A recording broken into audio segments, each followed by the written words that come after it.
Within the California justice system, veterans must raise their voice to get a choice. California veterans' chance for restoration.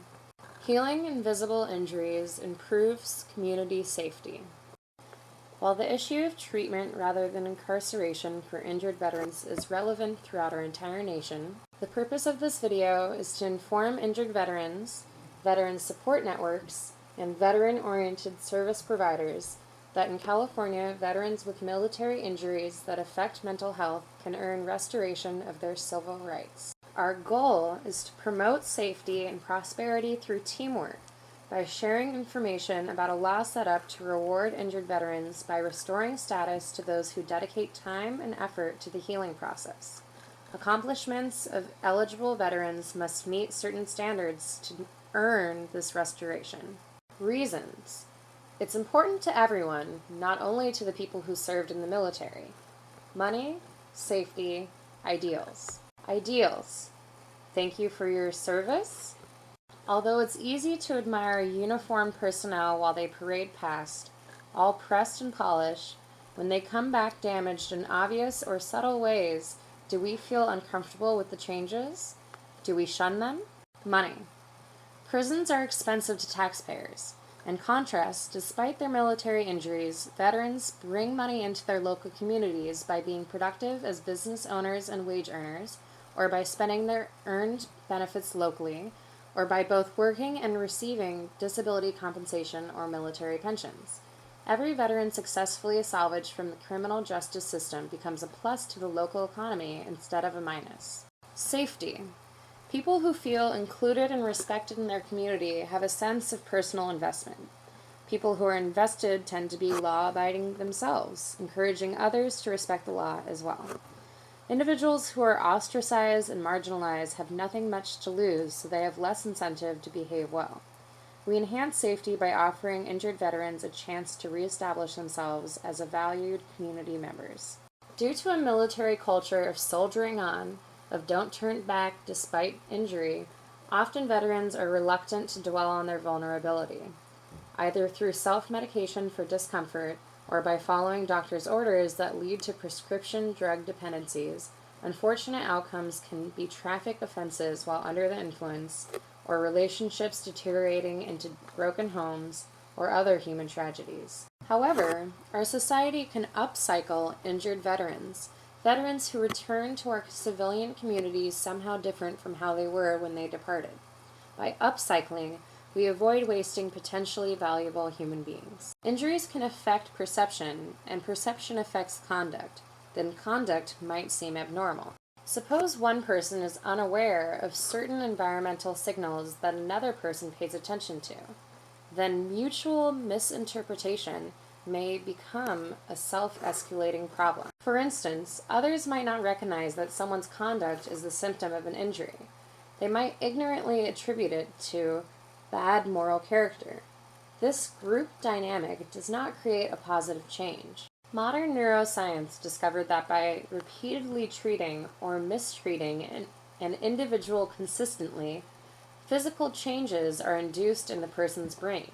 The word pigeonholes first referred to small niches for domestic pigeons to nest in, or similarly shaped compartments built for sorting documents. Pigeonholing is a slang term for hastily assigning rigid categories. Suppose a person that has post-traumatic stress and exhibits hypervigilant reactions, they seem jumpy, then someone else jumps to the false conclusion that the jumpy-seeming person must be guilty. Or suppose a person has traumatic brain injury and is slow to respond to commands. Someone else ignorantly believes that the slow-to-respond person is being deliberately defiant. The context nationwide is Veterans Treatment Court.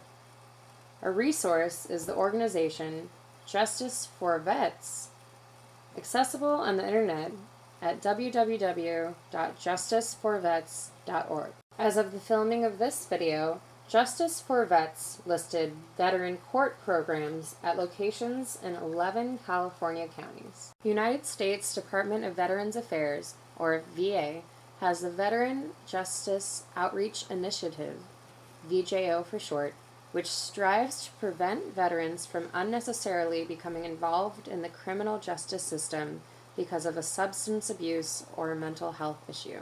This program provides veterans with mental health and substance abuse treatment and mandates that VA medical centers have a Veterans Justice Outreach Specialist responsible for assessment and case management of justice-involved veterans in the local justice system.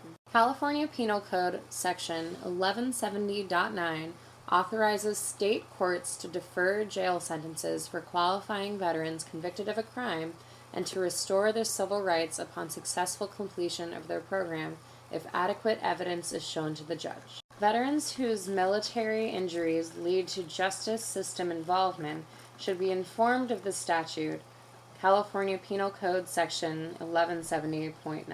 California Veterans Legal Task Force is a nonprofit, Internal Revenue Code Section 501c3. Its mission is to help California counties establish and sustain veterans treatment courts to encourage and provide treatment for veterans with diagnosed psychological conditions stemming from their military service. Statutes are our primary source of law.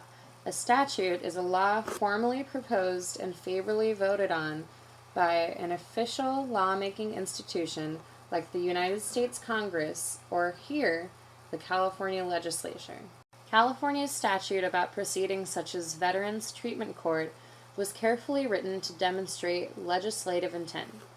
Courts traditionally analyze the wording of a law that applies in particular circumstances so as to apply it appropriately to the case.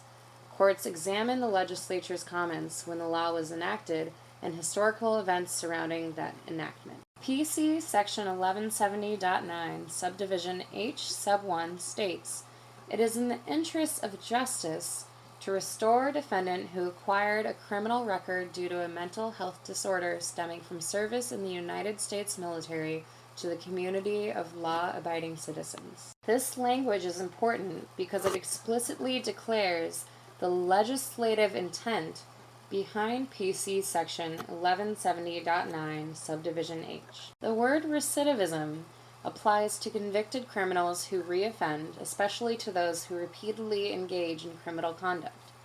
Veterans treatment programs around the USA consistently result in lower recidivism rates. Overall percentages for veterans programs are even better than some successful drug diversion programs. This is a workable way to sidestep the expensive cycle of prison to homelessness to prison. 446. Incarcerated prisoners can finish a 6-month sentence in 4 months, but in residential treatment programs, they can only get day-for-day credit. The shorter period may seem attractive to California veterans, so the incentive factor of PC Section 1170.9, Subdivision H, needs explanation. A participant in the Governor's Interagency Council on Veterans, or ICV, emphasized that the incentive factor is key to encouraging veterans to invest extra time and effort in their own healing process.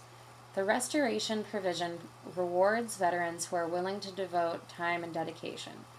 Veterans who have successfully completed recovery programs sometimes inaccurately believe that they now have a chance to start over without prejudice. However, California's expungement statute delivers limited relief. Since collateral penalties place substantial barriers to convicted persons' socioeconomic advancement, for veterans who fulfill the statute's requirements, petitioning for restored status seems worthwhile. Although PC Section 1203.4 expungement is included within PC Section 1170.9, Subdivision H, restoration of status, the veteran-specific statute goes further. Also, veterans convicted before 2013 may be eligible for restoration, yet not be aware of it. Let's review the evolution of the California statute. California's current PC Section 1170.9 is more comprehensive, and up-to-date knowledge is important so veterans can make informed choices in time to benefit long-term. Beginning in 1982, California Penal Code required veterans to be convicted of a felony and sentenced to state prison. Then the veterans had to satisfy the court of 3 conditions: that they were in combat in Vietnam, they suffer psychological problems or substance abuse, and the problems or abuse resulted from military service and combat. The legislature altered those requirements so that, from 2006, veterans were eligible after conviction of a felony or misdemeanor if they were eligible for probation, plus they must allege their offense was due to psychological problems or substance abuse or post-traumatic stress that stemmed from military service in a combat theater. Effective 2011, medical causes were reworded to mental health problems and expanded to include military sexual trauma and traumatic brain injury, TBI. Also, the Court and Treatment Program got state-level authority permitting them to collaborate with the VA, a federal agency. In 2012, the legislature added restorative relief if the convicted veteran achieves all 4 conditions of substantial compliance with probation, completion of treatment program, not being dangerous, and showing benefit from treatment, then court may grant early termination of probation and/or reduction of eligible felony to misdemeanor and dismissal per PC Section 1203.4 and/or seal police and court records. Afterwards, the veteran is not obligated to disclose arrest conviction under penalty of perjury, except for law enforcement jobs. Throughout California counties, Veterans Treatment Court implementation varies even within a jurisdiction. 2 are national mentor courts. The table here lists information as of April 2014 for all 58 counties from California Veterans Legal Task Force, Justice for Vets, California Department of Veterans Affairs, or CalVet, and the California Court's official site. 1 asterisk or star symbol indicates that CalVet reports that these counties have veteran court programs with a dedicated calendar to address legal issues. 2 asterisks mean that these counties reportedly have an alternative veteran treatment court. Of the 58, 38 counties are reported by the 4 internet sources as not offering veteran-oriented judicial proceedings. What does it take to get in? Again, we emphasize that laws can and do change. This flowchart lays out the relevant decision-making factors in the sentencing phase as per the statute PC Section 1170.9, Subdivision A.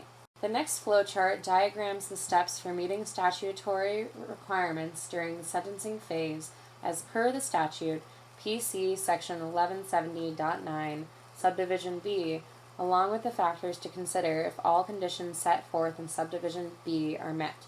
The close-up here focuses further on the factors the court is to consider under PC Section 1170.9, Subdivision C, D, E, F, and G, if all conditions set forth in Subdivision B are met.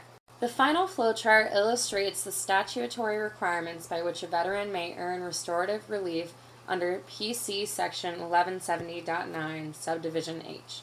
If the veteran meets all these standards, the restorative provisions of this statute, SHALL, shall apply.